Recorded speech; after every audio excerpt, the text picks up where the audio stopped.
Well, good morning, everybody. Just arrived last night back from NATO, 2 days apart from my battle buddy, so it's good to see him this morning. Good to see you, Mr. Chairman. You too, sir. Where there was a historic outcome. I want to start with that real quick. I think there's so much news, so many things happening that oftentimes big, momentous moments get missed. What President Trump accomplished in NATO yesterday was game-changing and historic. A shift in burden sharing to European responsibility in NATO that most would have said was impossible at the beginning of his term. But he said NATO needs to pay up. They started in the first term, and here in his second term, we've accelerated that. 32 NATO countries committed to spending 5% of their GDP on defense, on actually investing in the NATO alliance. So I hope with all the ink spilled, all of your outlets find the time to properly recognize this historic change in continental security that other presidents tried to do, other presidents talked about. President Trump accomplished it. It's a huge deal. You see, we're here this morning because in hunting for scandals all the time, in trying to find wedges and spin stories, this press corps and the press corps miss historic moments. You miss historic moments like 5% at NATO, which when you hear, I was in the closed door briefing. I wish there could have been cameras in there. When you heard the prime ministers and presidents of other countries, to a man and to a woman, looking at President Trump and saying, this never could have happened. Never would have happened. It seemed impossible 5 years ago, 2 years ago, 8 years ago. But here we are because of your leadership. If you asked them the question, I bet they'd say the same thing. But searching for scandals, you miss historic moments, like recruiting at the Pentagon. Historic levels in the Army, the Air Force, and the Navy. Yeah, maybe there'll be a little mention here or there, but because it was under President Trump's leadership, because Americans are responding to him as commander-in-chief, the press corps doesn't want to write about it. Or bring us to the topic of the moment, the highly successful strikes in Iran. Let me read the bottom line here. President Trump directed the most complex and secretive military operation in history. And it was a resounding success, resulting in a ceasefire agreement and the end of the 12-day war.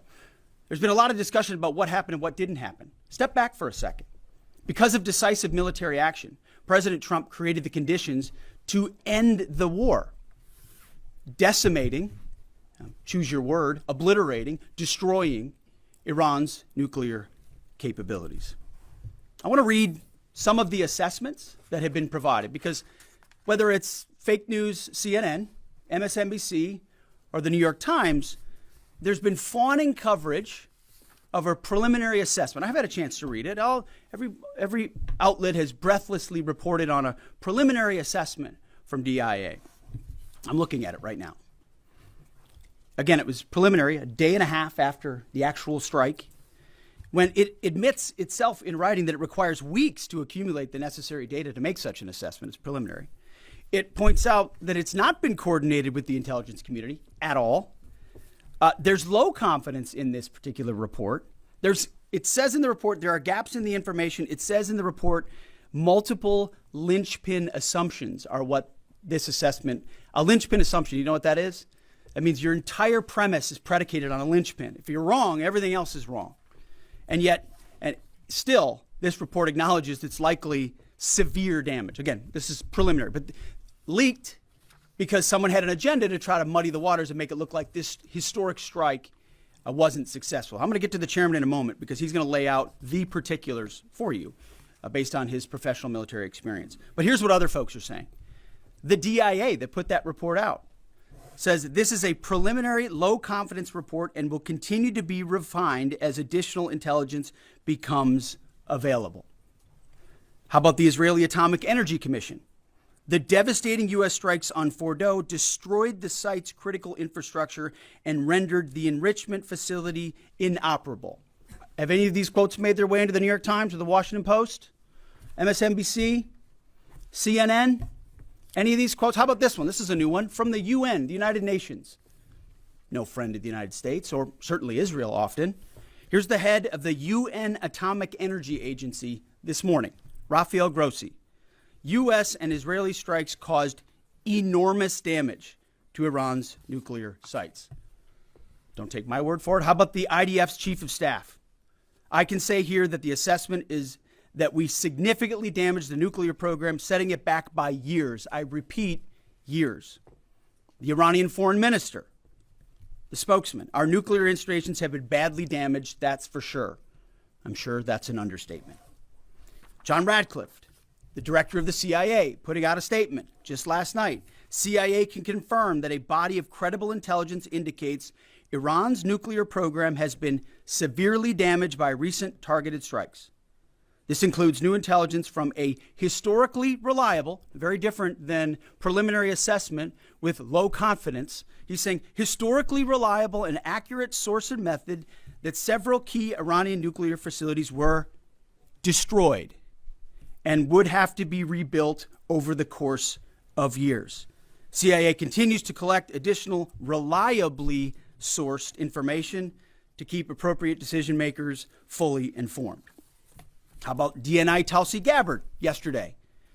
She writes, and I quote, "New intelligence confirms what POTUS has stated numerous times. Iran's nuclear facilities have been destroyed."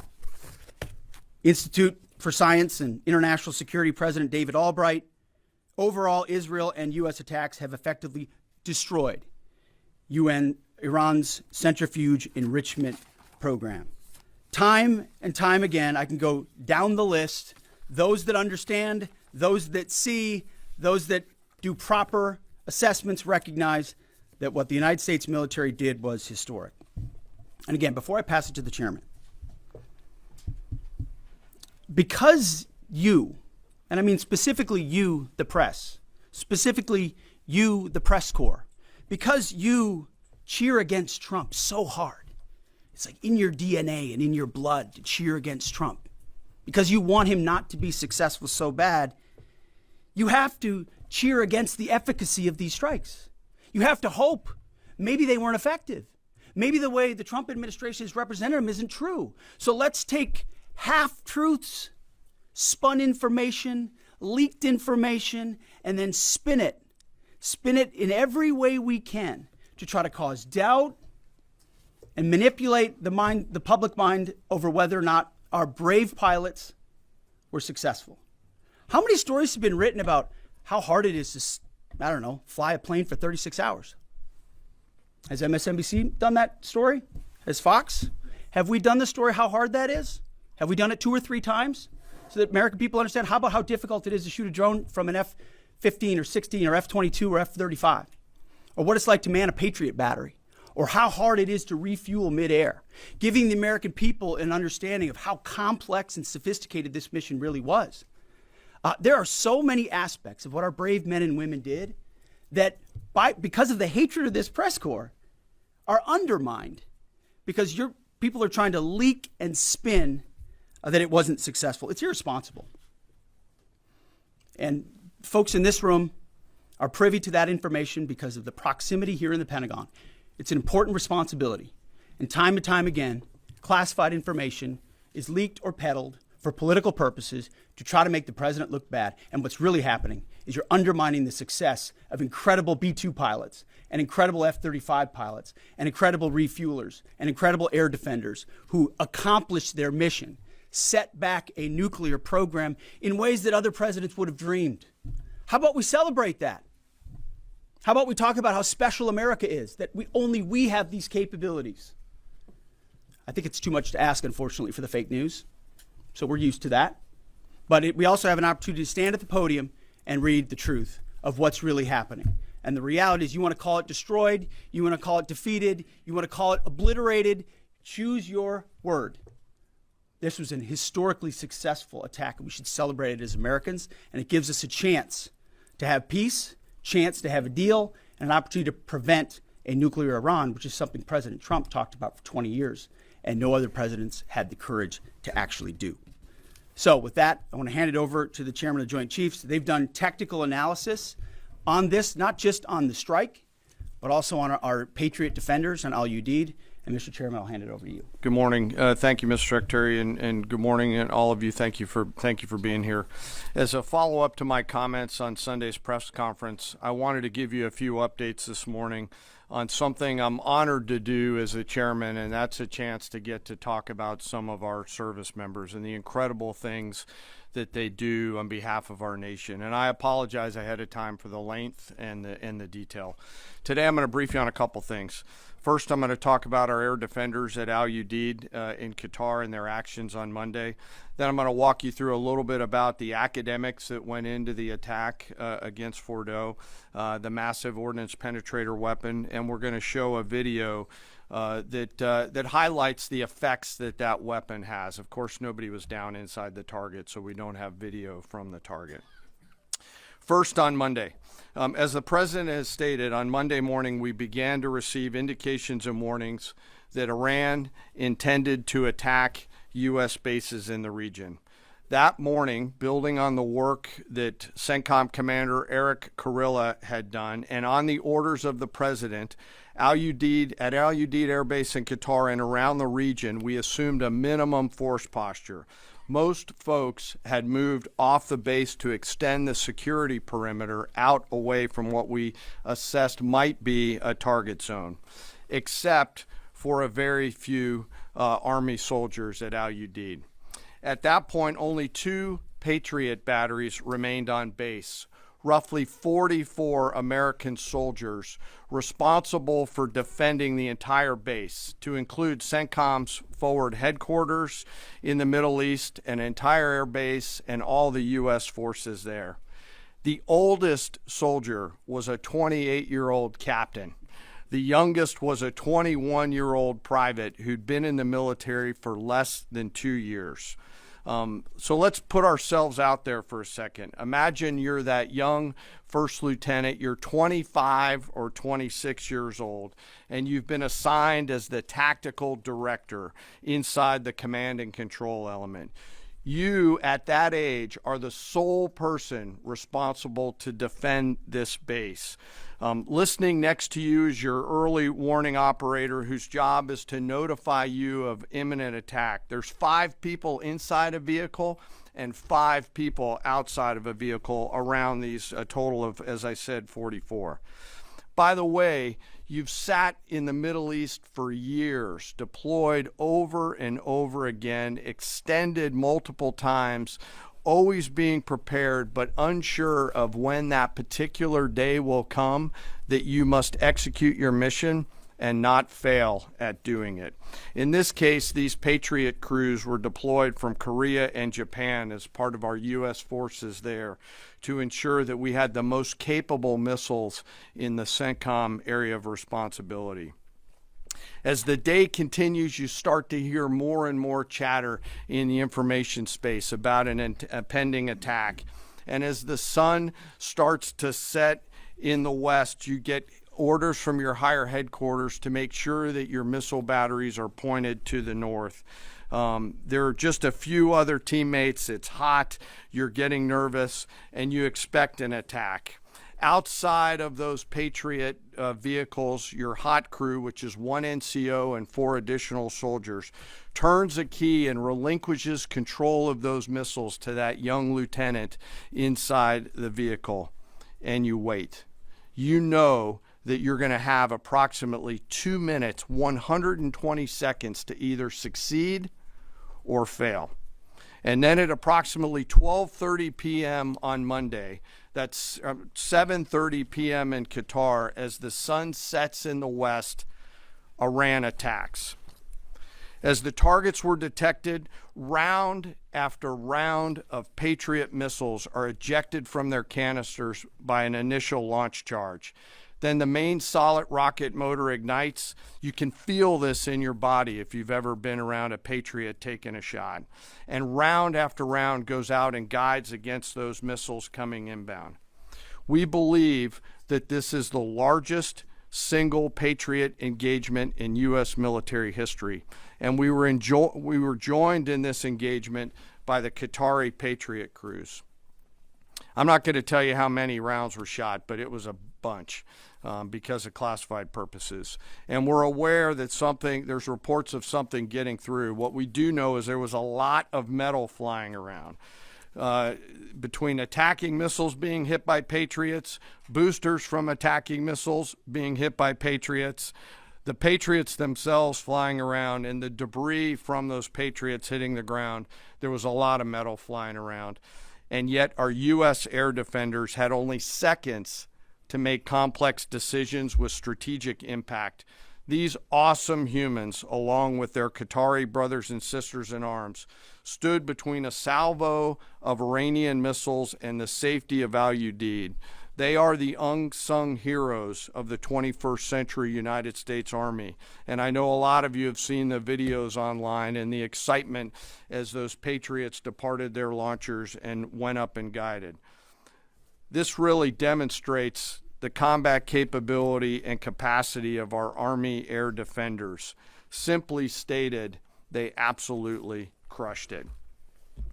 If you'd flip this over, thanks. Let me next move to a walkthrough of the GBU-57 massive ordnance penetrator weapon and share a little bit about the planners who did this and their work on the weapon.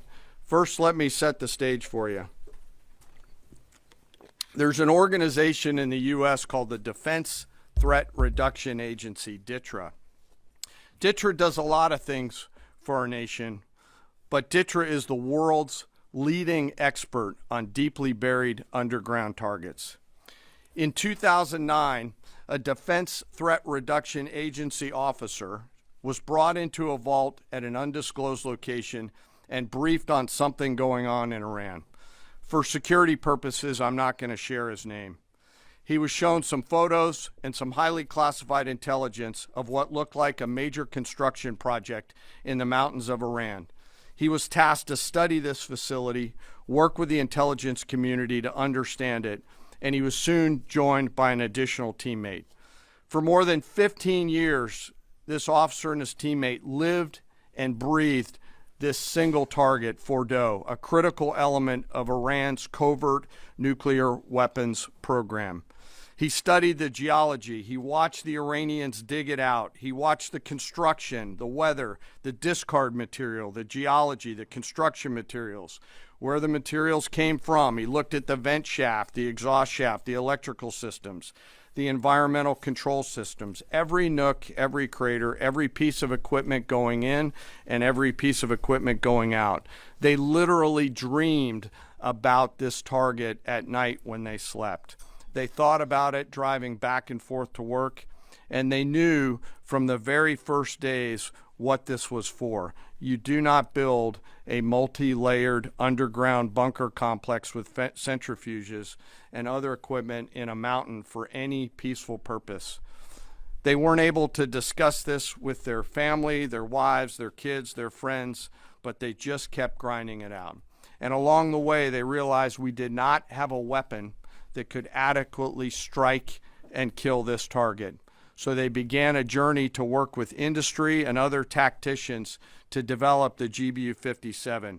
They tested it over and over again, tried different options, tried more after that. They accomplished hundreds of test shots and dropped many full-scale weapons against extremely realistic targets for a single purpose: kill this target at the time and place of our nation's choosing. And then, on a day in June of 2025, more than 15 years after they started their life's work, the phone rang and the President of the United States ordered the B-2 force that you've supported to go strike and kill this target. Yesterday, I had the incredible honor and privilege of spending time with these two Defense Threat Reduction Agency officers who've given so much. One of them said, quote, "I can't even get my head around this. My heart is so filled with the pride of being a part of this team. I am so honored to be a part of this." To you both, thank you, and thank you to your families. Operation Midnight Hammer was the culmination of those 15 years of incredible work. The air crews, the tanker crews, the weapons crews that built the weapons, the load crews that loaded it. Before I run through this video today, I want to talk a little bit about weaponeering and what goes into an attack. Weaponeering is the science of evaluating a target. I mentioned all of those factors before that these two DTRA officers had thought about. Ultimately, weaponeering is determining the right weapon and fuse combination to achieve the desired effects and maximum destruction against a target. In the case of Fordow, the DTRA team understood with a high degree of confidence the elements of the target required to kill its functions, and the weapons were designed, planned, and delivered to ensure that they achieve the effects in the mission space. By the way, in the beginning of its development, we had so many PhDs working on the MOP program, doing modeling and simulation, that we were quietly and in a secret way the biggest users of supercomputer hours within the United States of America. So let me talk about the graphic a little bit. And the GBU-57, which all of you I know is a 30,000 pound weapon dropped only by the B-2.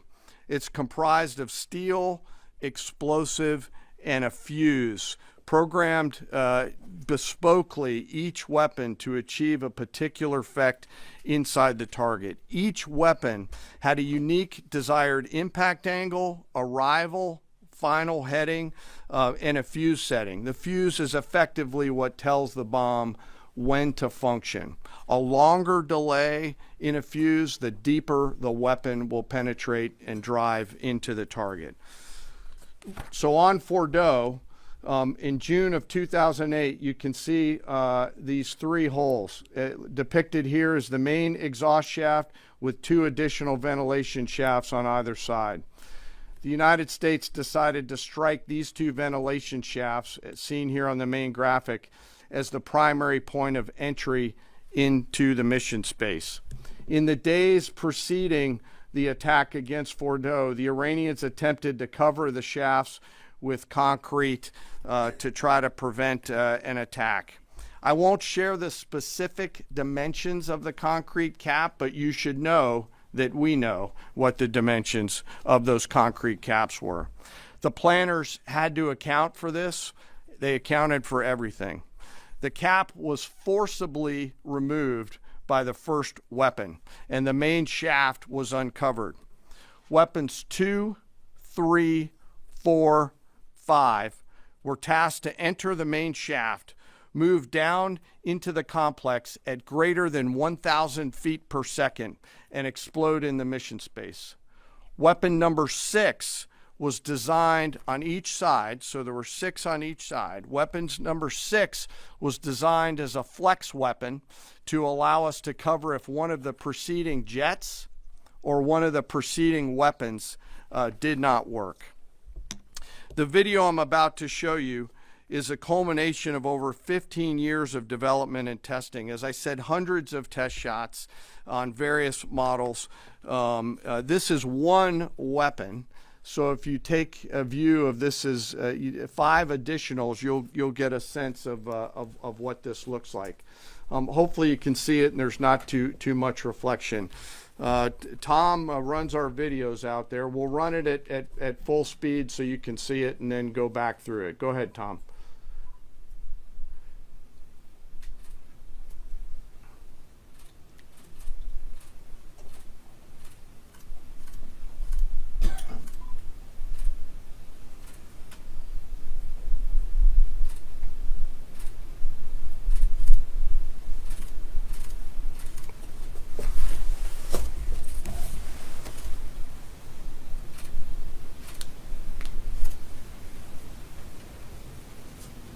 Keep it going for a minute. You'll see inside the mission space.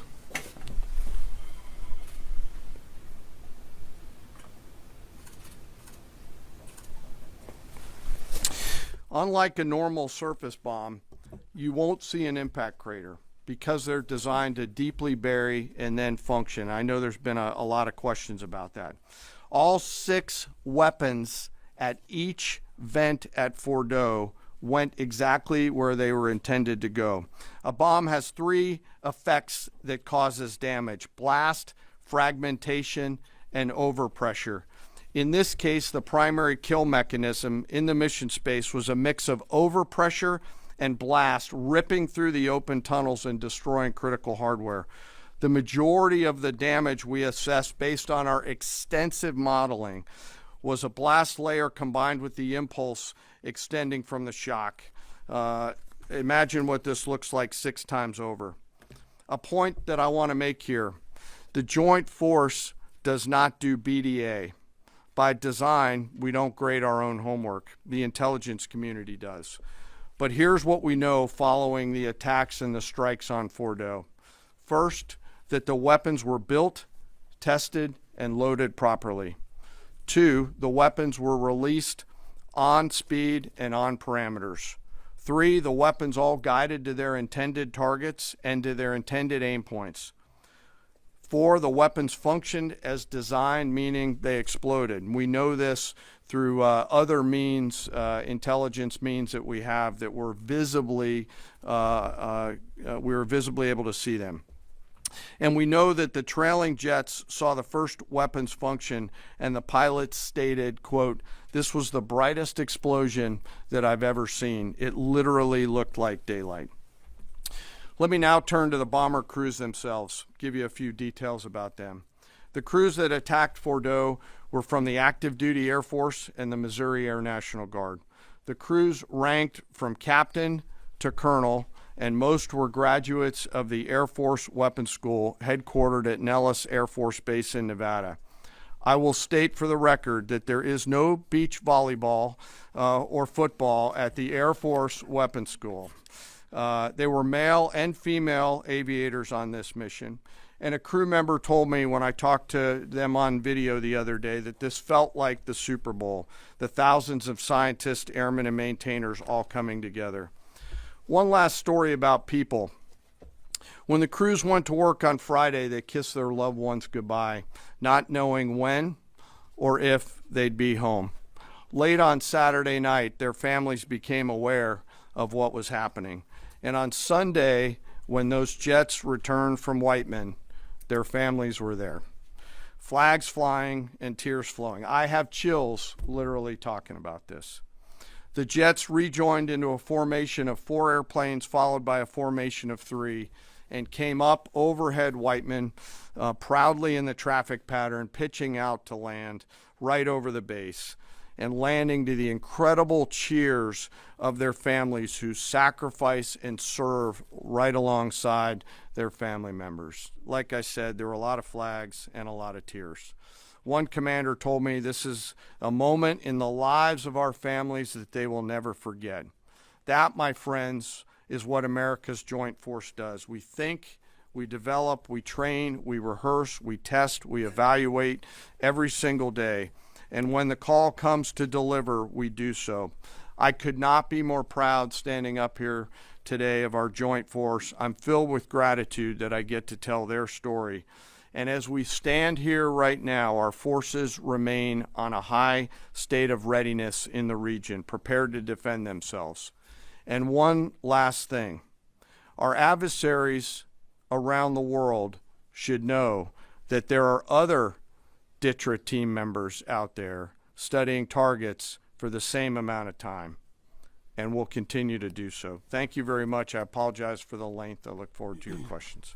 Thank you, Mr. Chairman. I would just thank you, by the way, for that extensive work, the lay down. I mean, even, do you have that laser pointer? Okay. Yes, sir. Thank you, squaring me away as always. I mean, even in just the public reporting, if you see the post-strike shaft of the 3 holes, the vast majority, and fairly so, the vast majority of speculation has been those are the 3 strike points. When in actuality, what you realize is these are the vents, these are the caps. The first munition took the cap off, and the other 5 went down the center hole, which if you're planning the target, you would want it to be the direct one going to the bottom. These are the types of things that go into the planning for a strike that the Pentagon would not expect the press corps, the American people, to initially understand. So laying this information out is helpful. But it's also why we ask for a beat for a moment, for a day or two, the opportunity to tell that story, because as the chairman said, these men and women that did this mission, they just want to do their job. They're not expecting their story to be told. They're not expecting the glory. They are grateful for the flags and the hugs of family. That's why they do the job. But they also know they were a part of something historic. We know how historic it was. The chairman does. I know. Our staffs know. And so that's why we are, and the president of the United States knows. And that's why it's almost personal when we see the way in which leaks are used to try to disparage the outcome or muddy the waters about the impact of what happened without being responsible with information and allowing the professionals to assess and provide that information just like the chairman did. So thank you, Mr. Chairman, for that information. And we welcome a few additional questions. Yes, sir. General, on Sunday you said final battle damage will take some time. And you also said, I think BDA is still pending, and it would be way too early for me to comment on what may or may not still be there at the nuclear facility. So that was just over 3 days ago. So what has changed? Would you use the term obliterated as well? Sure, like I said, we don't do BDA. I'll refer that to the intelligence community. And you're talking with them. I mean, what changed in the past 3 days that make you so, you know? Sir, I think I think I explained what changed. There was a great deal of irresponsible reporting based on leaks, preliminary information in low confidence. Again, when someone leaks something, they do it with an agenda. And when you leak a portion of an intelligence assessment, but just a little portion that makes it seem like maybe the strike wasn't effective, then you start a news cycle, whether it's the Washington Post or Fox News or CNN or MSNBC, you start a news cycle that starts to call into question the efficacy. No, that's why.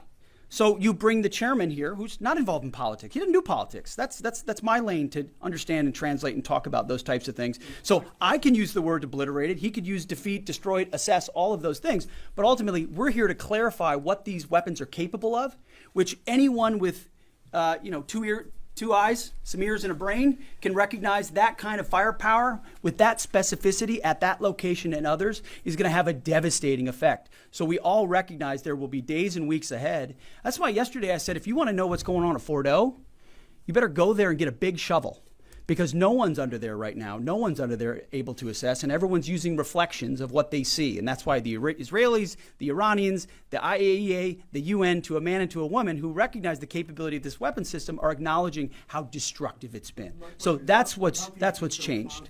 Just 3 or 4 days later, what changed? See, this is a point. This is how difficult it is to actually manage. You just watched a video of what this weapon is capable of. That's where we find our confidence, is in the skill of men and women and the capability of the systems they employed and the recognition so far in the reflections that it was a highly successful mission. Sure, I think you could, I'd say go out. The IC should be able to help you answer that question. They look at a variety, as the Secretary has alluded to, we look at a variety of things. I don't do that. They do. All different sources of intel, which I'd refer you to them to get clarity on the end state. So again, I go back to the IC, whether it's Director Radcliffe or ODNI Gabbard. I read the statements at the beginning. They're the ones aggregating the intelligence, and they're saying nuclear facilities were destroyed and would have to be rebuilt over a number of years. Facilities were destroyed. What do we got right here? Sir, you cited a body of credible intelligence to suggest the damage at Fordow and other places. What is that referring to, and when can we see it? I was reading from the CIA director's statement, which came out last night. CIA, again, they do the BDA, they do the assessment. CIA can confirm that a body of credible intelligence indicates, it also goes on to say, new intelligence from historically reliable and accurate sources and methods. Now, you can imagine, the CIA director is going to be very careful about how he articulates things of that sensitivity. Classified, secret, top secret, compartmentalized. He's going to know things that you're not going to know, that the press isn't going to know, and he's reflecting that the sources he's seeing are highly credible. And that's what he's basing it on. Don't you think we need to see that? Do you have a top secret clearance, sir? Eventually, Okay. the American public wants Yes, to see sir. it. Yes. Yeah, you. I wanted to ask briefly just. No, not you. Checkered shirt. Oh, so Mike Glenn with the Washington Times. Yes, sir. Thanks, sir. Anybody who's ever read a Battalion S2 report after a fight knows that the initial report is usually wrong, sometimes grossly so. Has what happened in this incident caused you all to sort of rethink the intelligence process, if the process itself doesn't require any more adjustment? Well, I can tell you what the chairman told me in the Situation Room and reminded us all, which is alongside what you just said, sir, is that the first reports are almost always wrong. They're almost always incomplete, right?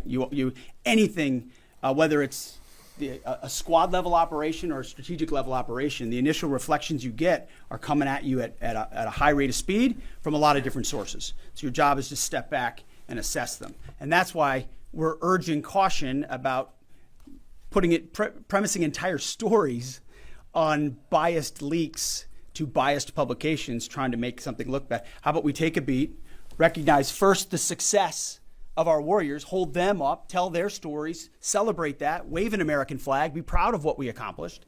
And in the meantime, I can assure you, the chairman and his staff, the intelligence community, our staff and others are doing all the assessments necessary to make sure that mission was indeed successful. Yes, right there. Sir, thank you, Mr. Secretary. Iran has recognized that their nuclear program was indeed severely damaged, but they also said that the U.S. strikes only strengthened their ability and their determination to complete their nuclear program. How do you respond to that, sir? Is that a provocation from Iran? Well, I would say Iran's going to have to say a lot of things right now in order to bolster their image, especially internally. You know, in the media, there's a lot of things they'll say for domestic consumption. But we're watching very closely what they do. Again, that's the intel community. Our job as the chairman, the chairman laid it out so beautifully. Our job is to be prepared. And how proud are you? How proud am I? I didn't know the full story of those men and women 15 years ago who've been pointing at that target. That makes me proud to be an American. That's an awesome story. I hope we can tell more aspects of that in an unclassified way in the future. That's a great thing to know. Our job is to be prepared when the commander-in-chief calls based on those assessments. So, of course, our IC, the Intelligence Committee, will keep watching what Iran does and pay attention to that. But the president has created the contours, the opportunity for a deal, for peace, in something that the world said was intractable, that wasn't possible. And we got that peace, that ceasefire, that option, because of strength, because of his willingness to use American military might that no one else on the planet can do with the kind of planners and operators that the chairman just laid out. Yes, sir. Right there. Yep. Me, sir? Just a quick question. There's public imagery available saying that highly enriched uranium was moved out of Fordow before the strikes. Is that accurate? Have you seen that? And Mr. Chairman, a question for you. Have you been pressured to change your assessment or give a more rosy intelligence assessment to us by any political factors, whether it's the president or the secretary? And if you were, would you do that? Yeah, well, that one's easy. No, no, I have not, and no, I would not. My job as the chairman is to offer a range of options to the president and the National Command Authority to deliver the risks associated with each of those, and then take the orders of the National Command Authority and go execute them. I've never been pressured by the president or the secretary to do anything other than tell them exactly what I'm thinking, and that's exactly what I've done. And the highly enriched uranium? There's nothing that I've seen that suggests that we didn't hit exactly what we wanted to hit in those locations. That's not the question, though. It's about highly enriched uranium. Do you have certainty that all the highly enriched uranium was inside the Fordow mountain, or some of it, because there were satellite photos that showed more than a dozen trucks there 2 days in advance? Are you certain none of that highly enriched uranium was moved? Of course, we're watching every single aspect, but Jennifer, you've been about the worst, the one who misrepresents the most intentionally. What the president says. I'm familiar. Report about the ventilation shafts on Saturday night, and in fact, I was the first to describe the B-2 bombers, the refueling, the entire mission with great accuracy. So I take issue with that. I appreciate you acknowledging that this was the first the most successful mission based on operational security that this department has done since you've been here, and I appreciate that. So we're looking at all aspects of intelligence and making sure we have a sense of what was where. Why acknowledge the female pilots that also participated in this mission. The early messages that you sent out only congratulated the boys. So when I say something like our boys and bombers, see, this is the kind of thing the press does, right? Of course, the chairman mentioned a female bomber pilot. That's fantastic. She's fantastic. She's a hero. I want more female bomber pilots. I hope the men and women of our country sign up to do such brave and audacious things. But when you spin it as, because I say our boys and bombers as a common phrase, I'll keep saying things like that, whether they're men or women. I'm very proud of that female pilot, just like I'm very proud of those male pilots. And I don't care if it's a male or a female in that cockpit, and the American people don't care. But it's the obsession with race and gender in this department that's changed priorities. We don't do that anymore. We don't play your little games. Yes, So you right know there. for certain that the uranium was removed from the facility before the B-2 struck? So I'm not aware of any intelligence that I've reviewed that says things were not where they were supposed to be, moved or otherwise. Yes. Kelly Meyer with News Nation, and just off the top, want to say we're grateful for the service of these pilots and everybody that serves. I wanted to ask you, the CIA statement said, when possible, they will provide updates and information to the public for transparency, and I believe that's what we're looking for here. Do you commit to share the Defense Intelligence Agency report when it is ready, so the American people can understand more about the intelligence assessment? Well, actually, the report that was discussed, this preliminary report, was what's called a restrike report. So it comes to us to give us an assessment whether a target would need to be restruck, right? That's the reason why. So it's based on internal feedback loop that we're supposed to have access to. Unfortunately, someone took advantage of that. But whatever is supposed to be made public will be, but whatever has to stay sensitive. Sir, can I just jump in? You know, one of the things that I'm trying to do through this journey that we're on together, of course, transparency, but also the requirement to really protect these capabilities. I guess the time's up. So there's a balance in there, right? We do need to preserve options should the nation and the joint force be tasked to go do something again. So I'm confident we'll find the middle ground, but there are some things that if asked, I'd want to not release related to. So we're going to leave it right there. I want to thank the heroism of our men and women in the military. What they accomplished is truly historic. Setting back the Iranian nuclear program, untold number of years. It was a devastating attack. We appreciate you covering it. Thank you very much, Yes, sir. Chairman.